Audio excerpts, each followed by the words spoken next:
매일 아침 딸이 지하철 2호선을 타고 출근하는 모습을 지켜보며 이렇게 말씀하십니다. 이 동네는 잠만 자는 동네가 된 것 같아. 낮에는 너무 조용하거든.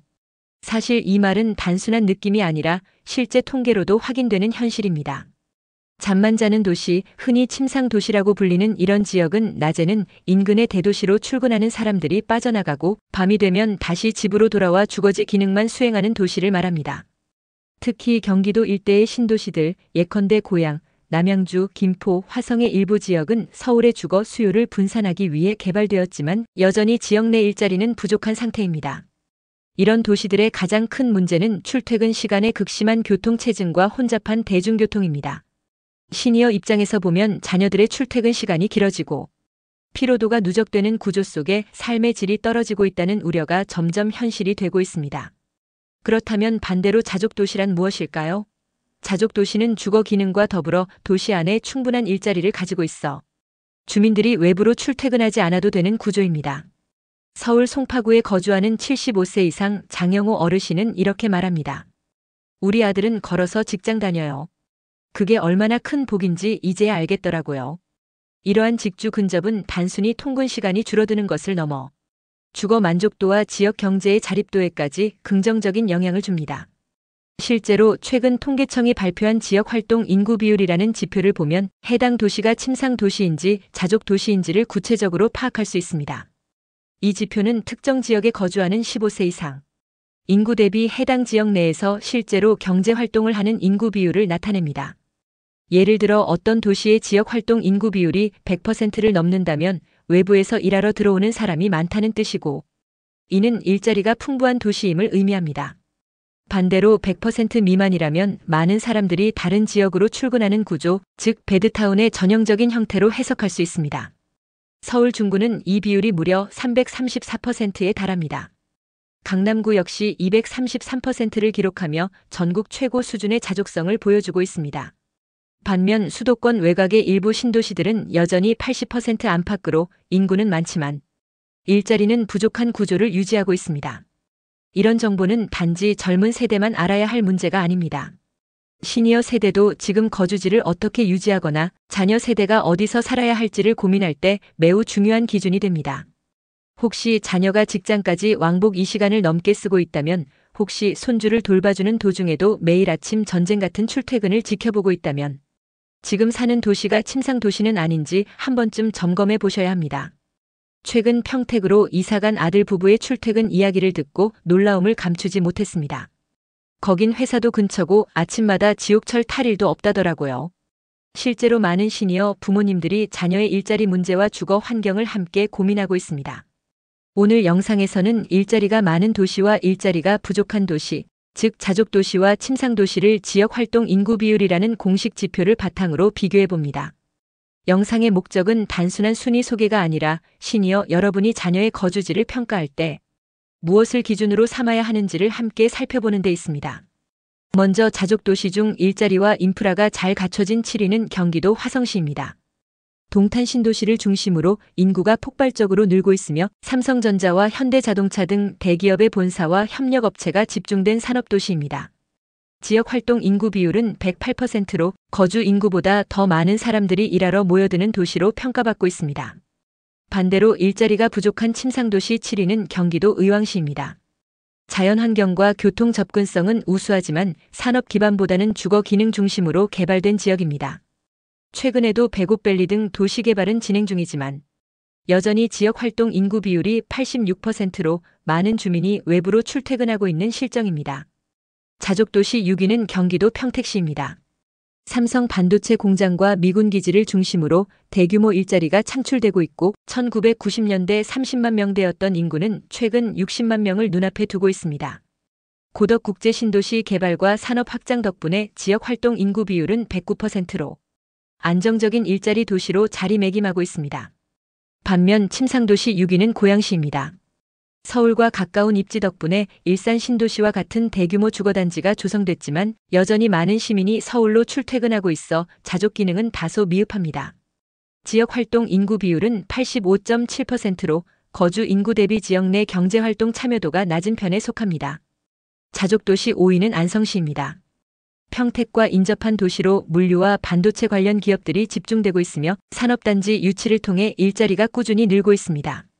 그 결과 지역 활동 인구 비율은 109.4%로 자족 기반이 안정된 중소도시입니다. 침상도시 5위는 군포시입니다. 쾌적한 주거 환경과 잘 갖춰진 생활 인프라에도 불구하고 산업 기반보다는 거주 기능에 초점이 맞춰져 있습니다. 인구는 정점을 지나 감소세에 있으며 지역 활동 인구 비율은 85.7%로 확인되고 있습니다. 그리고 수도권의 대표 자족도시 4위는 서울입니다. 누가 봐도 일자리 밀집 지역이자 정치 경제 문화의 중심지인 서울은 전국 각지에서 출퇴근 인구가 몰려드는 도시입니다. 지역 활동 인구 비율이 무려 120%를 넘을 정도로 거주 인구보다 더 많은 사람들이 일하러 들어오는 구조를 갖고 있습니다. 최근 손자의 취업 문제를 함께 고민하다가 이런 이야기를 꺼냈습니다. 애가 성남에 있는 회사에 붙었대요. 그런데 집은 의정부라 출퇴근이 힘들다더라고요. 실제로 많은 시니어 부모님들이 자녀 세대의 일자리와 거주지 간 거리에 대해 고민하고 있습니다.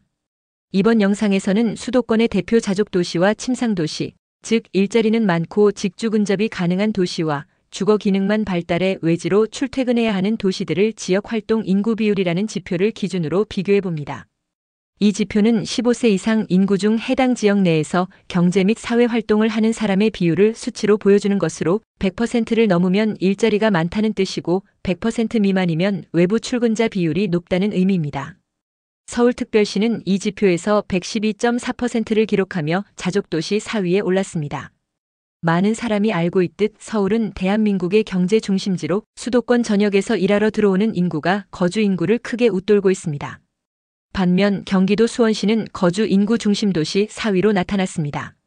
인구는 약 120만 명으로 경기도 최대 도시지만 자족 기능에 비해 주거 수요가 워낙 많다 보니 서울이나 인근 도시로 출퇴근하는 인구가 많습니다. 특히 영통구와 광교 신도시 등 일부 지역은 자족 기능이 강화되고 있으나 여전히 지역 활동 인구 비율은 85.4% 수준입니다. 일자리가 풍부한 자족도시 3위는 성남시였습니다. 분당, 판교, 위례 등 첨단 신도시와 테크노밸리를 보유하고 있는 성남은 IT와 BT, 기업의 본사가 밀집한 실리콘밸리 같은 도시로 불리기도 합니다. 성남시의 지역 활동 인구 비율은 110.5%로 외지에서 일자리를 찾아 들어오는 인구가 많은 대표적 산업 도시입니다.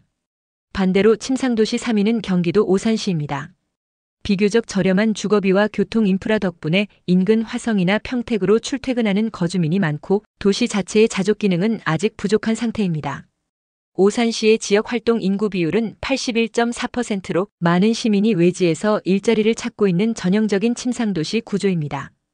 이어지는 자족도시 2위는 경기도 이천시입니다.